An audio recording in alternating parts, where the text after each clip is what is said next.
如果大家跟團跟到厭，又想自己試下去自由行嘅話，呢條片就啱你啦。我會教你用微信買去廣東省嘅平價巴士車票，仲教埋你點樣用高德同去哪兒咁有技巧揾到一啲啱自己嘅酒店。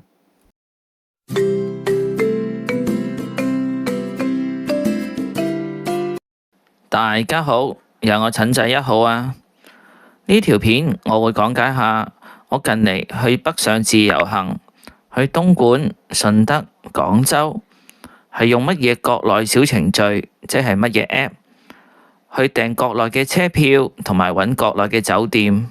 因為我見嗰條東莞自由行短片，有唔少網友都留言問陳仔點樣買飛，究竟東莞上落客點係邊幾個？另外都有人問，究竟你喺東莞係點樣揾酒店？你揀選有咩準則？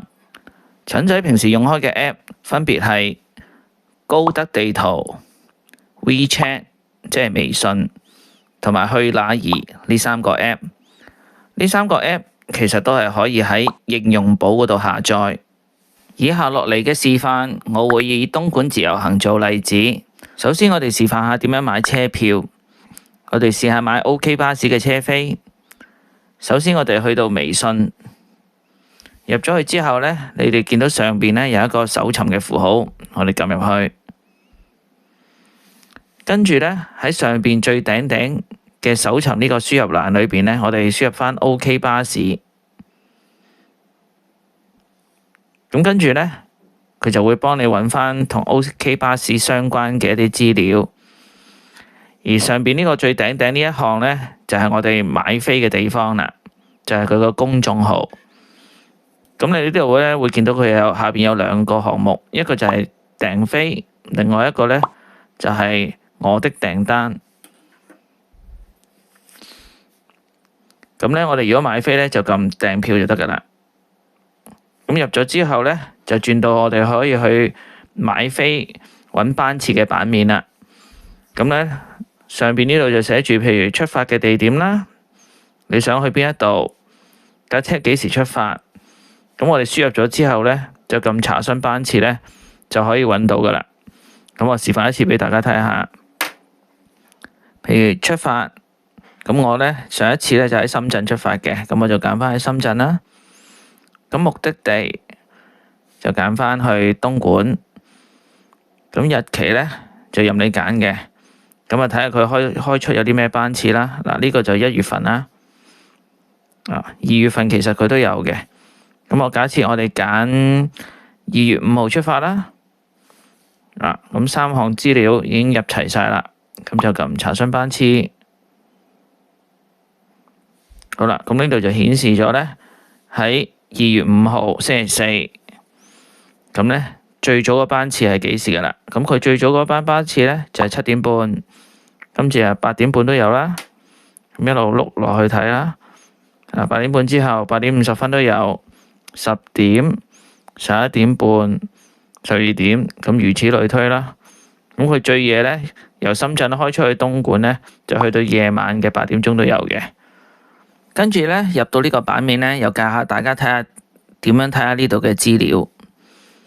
咁呢度上邊呢一個就最簡單啦，就係嗰班車開出嘅時間啦。咁當然係由總站開出啦。咁跟住呢，上邊綠色呢3個呢，有個上字，下邊呢度呢，呢幾項呢，就有個下字。上有個上字嗰啲呢，就係上車嘅地點。咁呢，如果喺深圳呢，佢個總站呢，就喺江夏北地鐵站1號口路旁。咁跟住佢開車之後呢，就去大概8點鐘呢，就會去到深大地鐵站 A3 出口，即係我上一次去嗰個出口啦。咁另外呢，佢最尾一個站呢，喺深圳上車呢，就係去8點15分喺寶安中心地鐵站 D 出口嘅公交站旁。咁基本上呢，如果 OK 巴士又好，粵出一行都好呢，咁我發覺呢，佢通常呢就會開嗰啲上車地點呢，都係喺地鐵站旁嘅公交站，所以呢，通常呢，你去到嗰個地鐵站出口出咗上咗地面之後呢，就揾翻佢最近嗰個公交站去等車咧就啱噶啦。咁至於落車咧，咁東莞咁啱又有地鐵啦，咁所以咧佢選擇嘅落車站咧都係喺地鐵站嘅。咁例如咧，咁如果搭7點半呢班車咧，咁佢9點10分咧就預計去到蝦地地鐵站，咁佢落車嗰個站咧亦都係公交站嚟嘅。咁跟住第二個站咧就係市民中心地鐵站啦。咁最尾一個咧就係叫曲海地鐵站。咁咧再最低呢一項咧就好簡單咧，就係個票價啦，就22個8。咁如果咧譬如你睇啱個班次，你想搭邊一架嘅咧，咁你就可以揀翻啦。咁譬如我對上嗰次就應該係想搭9點20分，不過咧呢個時間就冇啦。咁我假設想搭嚟緊搭10點嘅，咁我就喺呢一個班次嘅右下角呢度預訂，就撳一下就可以入到去啦。呢度就係啲直接買飛嘅資料啦。咁佢會顯示翻幾多號開車啦，幾多錢啦。咁大人就22個8，細女有半價喎，11個4。咁另外你去首先就揀下你個上車點喺邊啦。咁如果你想穩陣啲嘅，咁有啲人或者你近啲嘅喺落馬洲嗰邊過嘅，咁可以揀喺江夏北上車咯。咁如果深圳灣嗰邊，你可以揀喺深大地鐵站或者寶安中心地鐵站上車都得嘅。咁我哋先揀咗啲資料先啦。嗱，揀咗上車地點之後，你見到佢即刻下邊咧就彈埋落車地點啦。咁我喺呢度順便又揀埋啦，市民中心地鐵站。咁撳下一步。咁跟住咧，我呢度上面有啲資料咧，就因為我之前買過飛，就會有啲資料保留咗喺度。咁如果你冇嘅咧，咁你要買飛就要逐個乘客添加啲資料。咁基本上都係入翻啲最基本資料啦，就係你個名啊、回鄉證 number 同埋聯絡電話咁樣樣。咁揀完之後咧，就最尾可以係用微信支付嘅。咁你啲資料入好晒之後咧，撳右下角呢個提交訂單咧就可以噶啦。咁另外大家就要注意啦，呢啲買飛咧，咁基本上買咗咧，其實都可以退票嘅。但係佢通常退票咧就係嗰班車開之前咧嘅2個鐘頭或者再之前咧就可以退票。但係你話如果我爭啲遲到想退票咧，係唔得嘅。咁佢基本上我嗰次咧都係差唔多臨近，我都知道自己遲到，咁想不如試下退票，可唔可以攞翻啲錢啊？結果係唔得嘅。咁所以咧大家如果一早買咗飛想改班次嘅話咧，通常最多都可能係當日未開車之前嘅2個鐘，或者再之前嗰日想改第2日嘅，都可以唔收任何手續費之下，可以退翻票俾你嘅。咁但係照我上次嘅經驗咧，由於香港過關返大陸嘅時候咧，無論你過深圳灣又好，落馬洲又好，或者其他都好啦，咁過關有時咧都可能有大小小唔同嘅問題出現，會影響咗你過關嘅時間。咁所以咧，如果你譬如閒日去東莞啊、廣州啊呢啲地方，想搭OK 巴啊、易出行嘅話咧，其實如果閒日，我真係建議你唔好買車票，因為買咗你又要趕得好辛苦。同埋真係有機會去到你趕唔到又冇錢退，咁真係好麻煩。咁但係如果你話假日嗰啲嚟緊新年啊、農曆新年啊，或者啲大時大節買飛好緊張嘅話，咁可能你真係預早買，咁都無可厚非。咁但係如果你預早買嘅話，真係預早比較多嘅時間去過關咯。咁平時可能你過關當你1個鐘或者1個半鐘嘅，你最好係預多真係1個鐘嘅時間額外俾佢，我嚟預防中間有咩延誤啊、出錯。尤其是如果你之前未搭過嘅，咁你又要去揾又要去行嘅話咧，真係預鬆啲時間就好好。跟住我想分享嘅就係，如果我買咗車票之後，到我搭車上車嗰刻係點樣出示個車票咧？咁攞 OK 巴為例啦。咁正話喺個公眾號嗰度，其實正話左邊就係訂飛啦，右邊就係我的訂單，即係話我買咗嘅車票就會喺呢度顯示啦。咁我撳入去，咁就會即刻顯示翻我啲車票資料啦。咁再撳翻入去，咁呢就會詳細顯示翻我買咗嘅車票係幾多號出發啦，去由邊度上車邊度落車。咁另外呢，佢下邊呢最緊要有一樣嘢呢，就係會可以出示二維碼。咁呢，基本上你撳咗呢個出示二維碼呢，就會顯示咗你上車嗰張票啦。咁到時呢，對方就會嘟翻你呢個碼，就證明咗你買咗車票啦。咁呢一個呢，其實大家都要知道呢個技巧啦。咁如果你透過啲小程序，無論你粵出行、永東巴士、OK 巴買咗之後，都要用類似嘅方法呢，揾翻你張車票，跟住顯示翻個 QR code，咁跟住呢，就可以 check 到飛，咁你就上到車噶啦。跟住我示範下點樣喺微信嗰度揾翻粵出行個程式。好，我哋出翻去先。出翻去最出嗰度，係啦，去翻呢一個版面。咁呢，喺呢一個欄位一樣啦，我哋輸入翻粵出行啦。咁我之前有記錄，我直接撳落去啦。係啦，咁佢就會出咗呢啲資料。咁你見到呢，又係同正話嘅類似啦。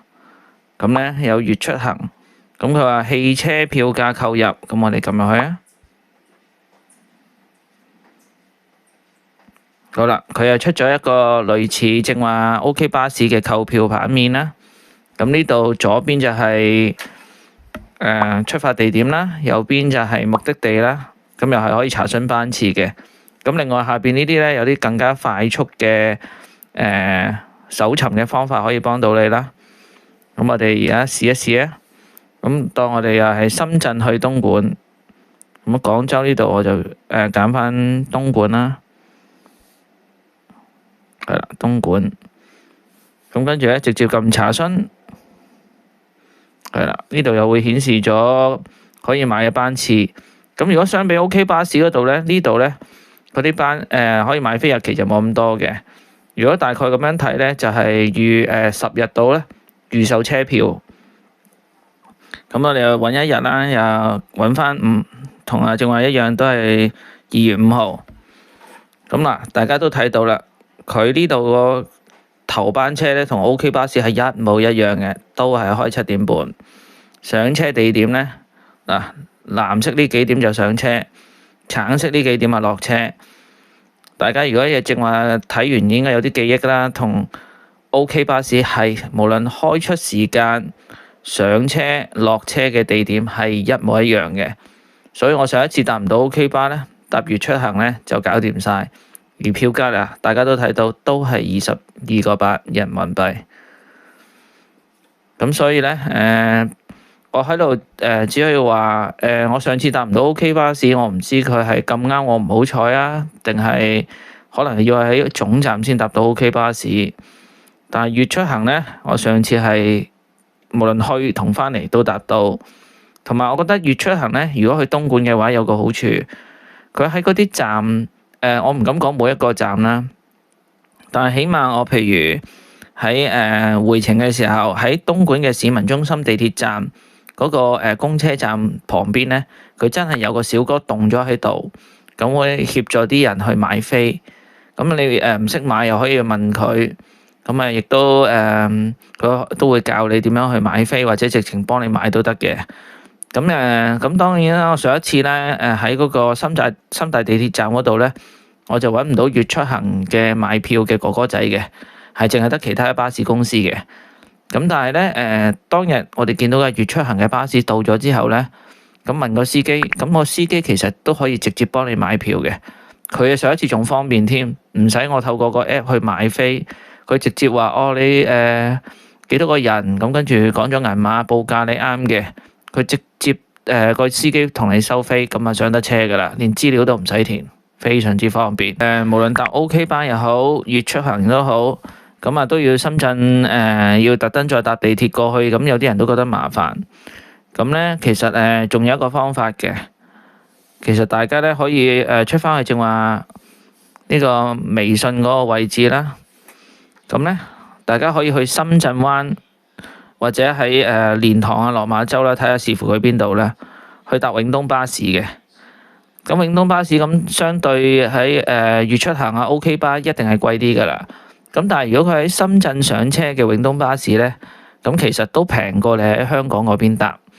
咁佢有一個好處啦，如果搭永東巴士，你喺啲口岸度上完車之後呢，佢通常呢都直接上高速公路，就唔使喺深圳度兜嚟兜去。咁嗰度其實都慳到好多時間嘅。咁因為我搭粵出行嘅時候呢，我就算上咗車之後呢，我都發覺佢都要兜成廿零分鐘左右呢，先至上到去高速公路。咁變相呢，咁你出行嘅時間就會多咗咯。咁亦都咁講啦，因為佢價錢比較平，咁所以要去多一兩個地方兜客去載客，所以佢先可以咁平俾你嘅啫。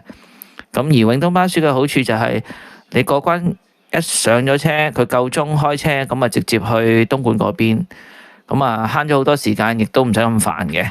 咁所以如果你譬如帶住一家大細嗰啲唔想即係搞咁長時間啊，或者搭咁長呢，咁搭永東巴士都係一個選擇嚟嘅。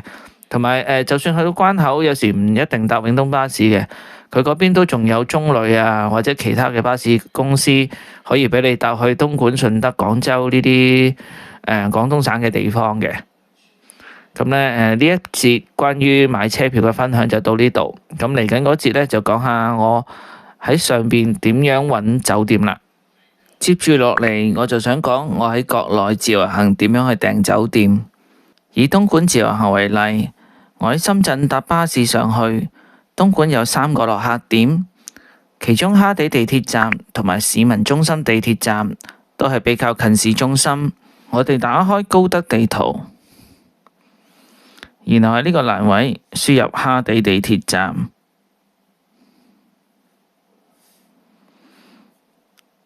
之後我哋揾到蝦地地鐵站呢個位置之後呢，喺呢個版面嘅左下角周邊嗰度撳一下，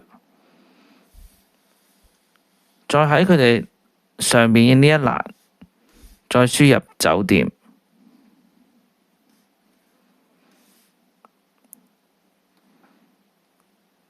確認咗之後呢，就可以揾到呢一個喺呢一個紅色點，即係蝦地地鐵站周邊嘅酒店嘅資料。佢會以一個表列形式啦，亦都可以喺地圖度睇。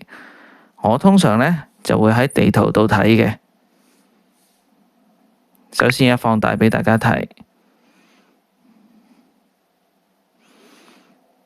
佢呢度好好嘅，喺呢個地圖度顯示到呢，喺蝦地地鐵站附近有啲咩酒店，同埋佢哋大約嘅價錢係幾多錢嘅。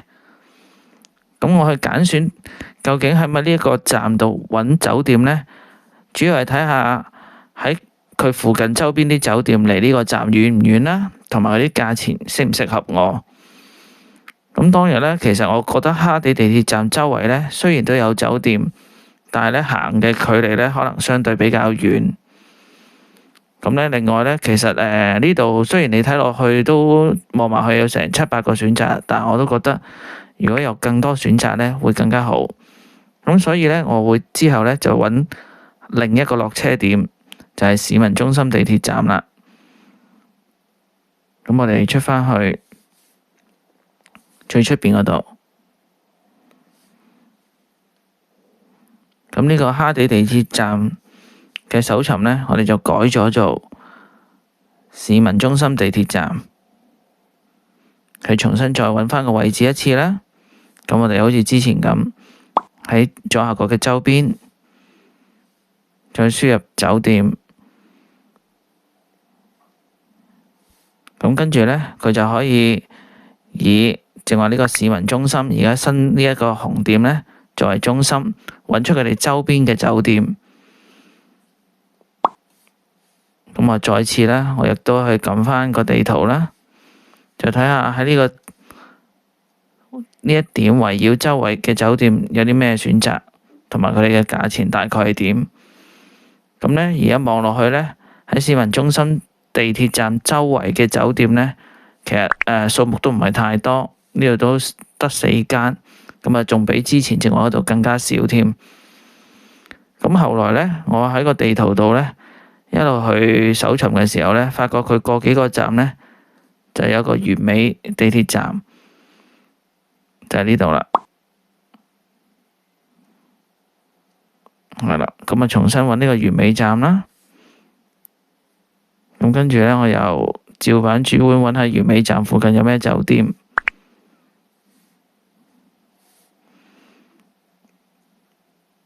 咁撳入去之後呢，又再睇返地圖啦，我哋。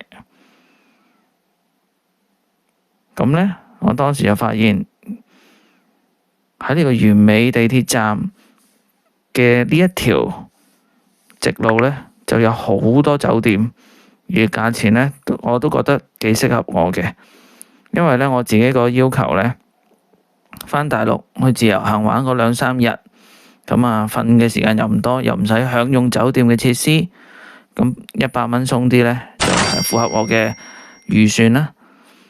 咁呢，其實呢度一路再放大啲呢，佢就會有更多嘅酒店去顯示出嚟嘅。咁呢，其實呢，我通常呢，如果用高德地圖呢揾酒店呢，只係其中一個參考。其實國內呢，仲有好多其他嘅 app 呢，都可以俾你我嚟揾呢個酒店嘅資料嘅。咁有一次我睇另外一個 YouTuber 呢，佢就建議咗一個叫做去哪兒嘅 app。咁啊，其實呢，嗰啲呢都係可以幫你揾酒店啊，或者民宿嘅。其實同類型嘅 app 呢，亦都有攜程啊、同程嘅。不過嗰啲呢，我又覺得可能價錢相對高啲。去哪兒呢，可能就比較適合我要求 budget 嘅一啲酒店同埋民宿。咁通常呢，如果我揾到發覺完美站附近周邊呢都好多酒店嘅話呢，咁我就唔會淨係睇死高德地圖呢一個 app 嘅資料嘅，我就會轉去睇去哪兒。跟住呢，就講下去哪兒呢個 app。其實呢個 app 呢，我都係睇人哋嘅片呢，知道原來呢，佢哋訂民宿呢會用去哪兒呢個 app 嘅。咁之前我通常睇攜程同同程啦，咁我後尾用咗去哪兒呢個 app 之後呢，發覺佢啲酒店呢，平均價錢呢都好似比攜程同同程呢會平啲嘅。咁所以呢，自睇完嗰條片之後呢，我就開始試用呢個去哪兒呢個 app 啦。咁今次呢，我去東莞之行呢，亦都係用呢個 app 嘅。我哋首先睇下個界面先。咁佢最頂嗰一行呢，就係專門關於訂酒店啦，佢訂機票亦都可以嘅。咁我哋先入去酒店嗰度睇一睇啦。咁入咗去之後呢，咁佢第一行就係入返你譬如想揾酒店嘅地點啦。咁跟住就係你入住日期啦、人數。咁我哋就輸入返去揀返完美站。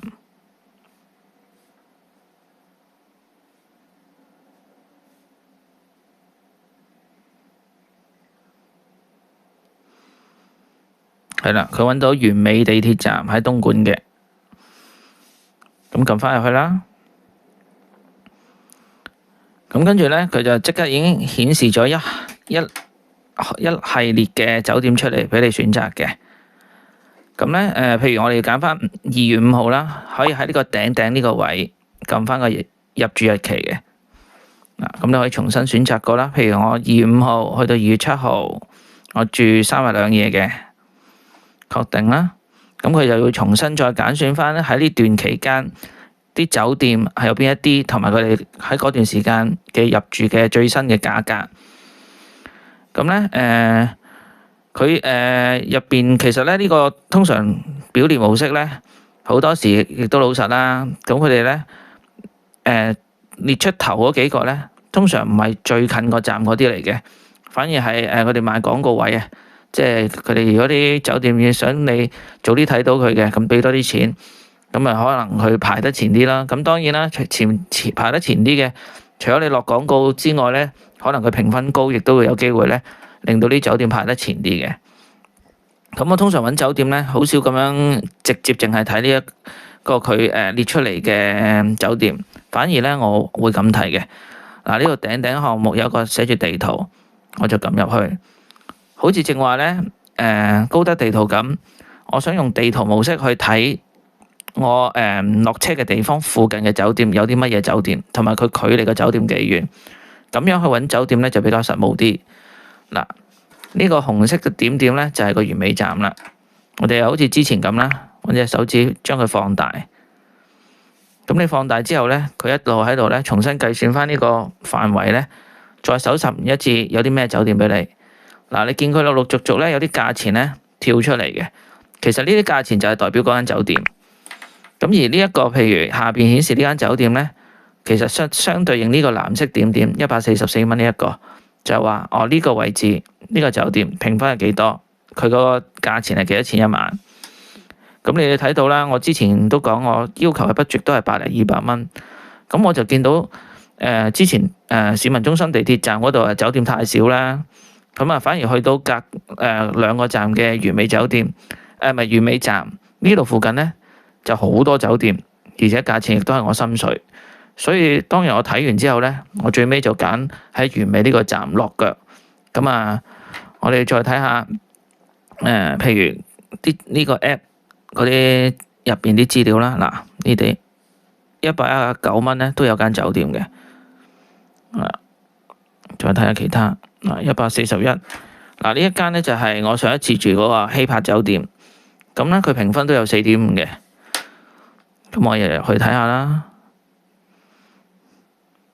入去咧就會有詳細嘅酒店嘅資料嘅，咁啊會有更加多相片去介紹翻俾你睇下個房係點啦，又會顯示翻喺呢段期間住2晚，每晚可以入住嘅房係幾多錢啦。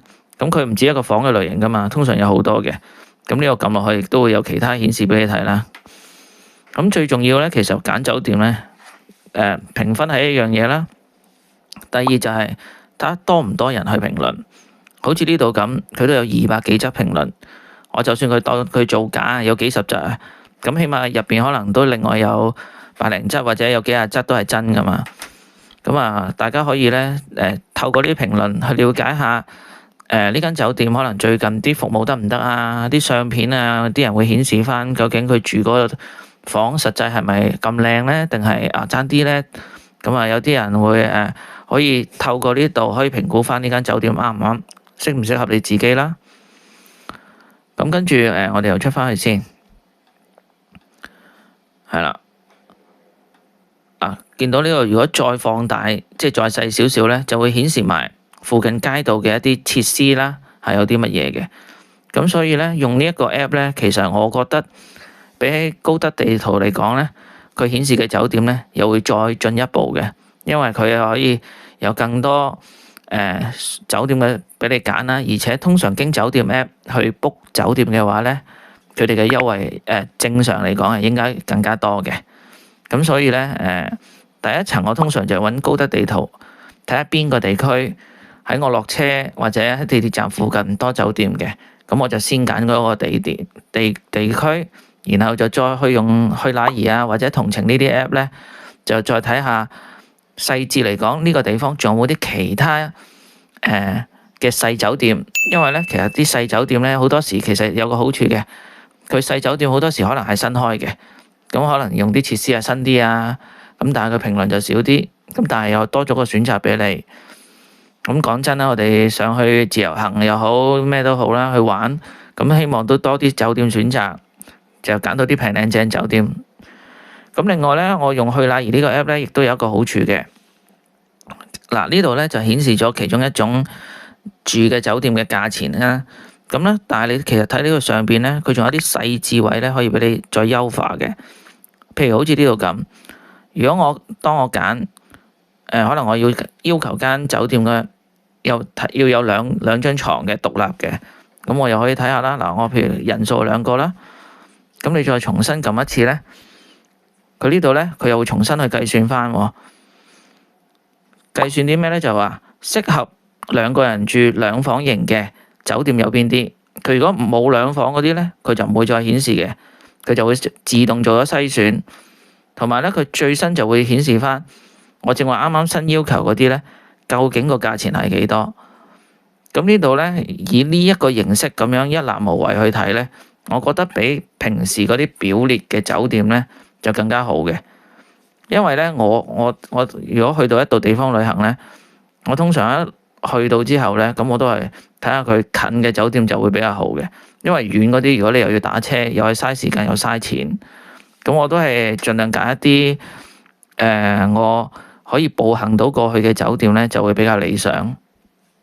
咁另外咧，我又講下一啲我上去揾酒店嘅一啲個人嘅分享啦。咁咧，而家好多時咧，我去旅行啦，都係揀淡季去嘅。所以咧，我就算有時見到有啲酒店價錢適合啊，或者佢各樣評論都好好嘅話咧，我通常都唔會喺網上預先訂嘅。我反而咧會比較傾向咧去到實際睇到個現場環境，覺得個酒店外觀啊，附近啲設施啱唔啱啊，甚至咧你去到可以要求嗰啲人咧可以俾你參觀下個房得唔得？你覺得得，你跟住先入住先訂，咁我覺得會比較好啲嘅。因為咧有時如果你睇相啊或者評論，可能佢寫得好好，但係實際去到可能覺得你唔啱心水嘅，或者你附近有其他個酒店，可能喺隔離或者行多兩三個10零20米有一間其他嘅酒店更加好嘅，咁或者你想入住嗰間咧，咁有時如果你唔訂酒店嘅話，去到先再揀咧，對你嚟講咧會更加有保障嘅。咁所以咧我自己揀酒店咧有個原則就係嗰個地點附近要有好多間酒店俾你揀嘅。